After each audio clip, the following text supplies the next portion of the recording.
पहिला यो इन्स्टाग्रामको भिडियो हेर्नुहोस्, त्यसपछि यसको फनी कमेन्ट पढ्नेछौँ। Let's go. नमस्ते। नमस्ते। हजुरको नाम? मेरो नाम प्रियङ्का पौडेल। मास्क खोल्न मिल्छ? प्रियङ्का जी, हजुर कहाँबाट आउनु भएको? म चाहिँ स्विडेनबाट आएको हो। स्विडेनबाट? हजुर। कहिले आउनु भएको?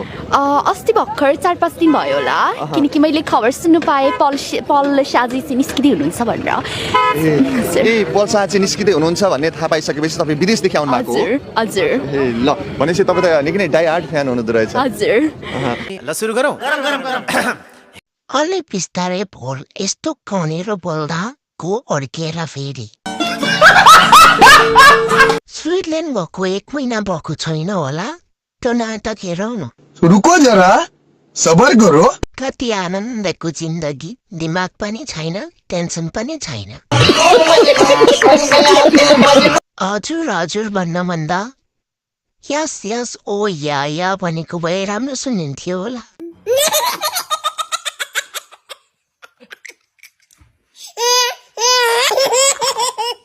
तेरे नबोल, मेरो घर टोयलेट सफा गर्न आइज। रहा नहीं जाता, तड़प ही ऐसी है ना।